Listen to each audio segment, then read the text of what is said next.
мне очень нравится то, что он находится в тех местах и в тех вещах, которые я люблю, которые я с детства знал, но я не знал, что это имеет какую-то связь с Фердинандом Рощицем. Например, в училище мы частенько, в художественном училище, частенько ездили на Козюкас, и, соответственно, Козюки, к которым Фердинанд приложился для их популяризации, или крипты кафедрального Вильнюсского собора, да, незабываемые ощущения, и там тоже отметился Рощиц.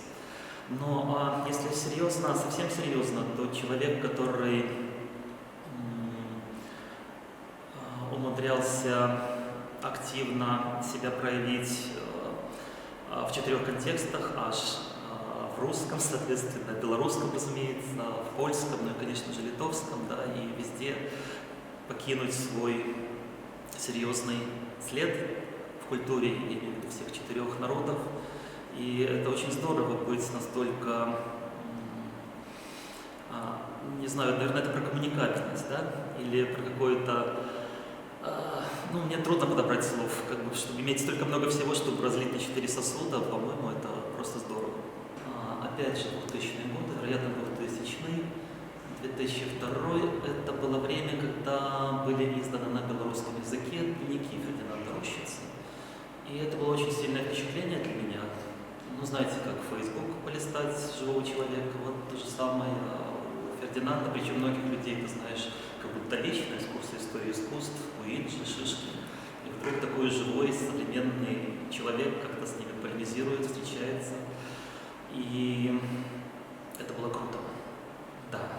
И портрет, соответственно, получился тоже живой, импрессионистичный, потому что в противовес шишкинскому академизму, да, и символизму, вот этому техничному, высокотехничному Гуинджи, Рощиц был совершенно не такой. Это скорее нечто среднее между символизмом, импрессионизмом. И я попытался в этом портрете точно так же свободно раскидать в пространстве мазки, я имею в виду глины, там, потом отлитые в гипсе, которые в конечном счете сложились в портрет Фердинанда.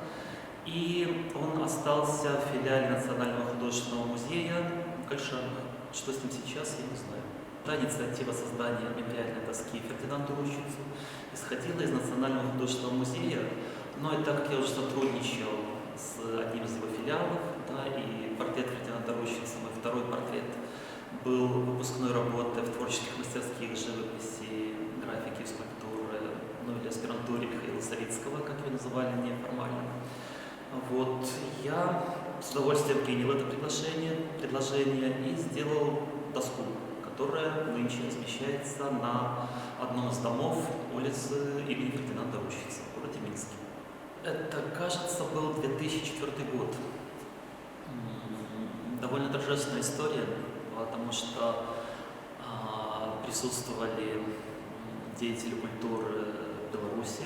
Из Польши прилетел Фердинанд Рощиц, внук Фердинанда Рощица, на тот момент директор Музея народов Варшавского, про который я уже говорил. Ну и, как мне показалось, всем все понравилось. Единственный нюанс, то, что дом был частный, и, соответственно, хозяин этого дома успел чуть-чуть дополнить архитектурное решение некой декорации, не менее архитектурной, но очень такой какой-то странной. Да. Это получилось немножко не то, что я планировал по месту, но сама доска, она же не изменилась. Да. Разлет, экспрессия, Рощица, облака с картины «Земля». Как мне кажется, все было очень хорошо.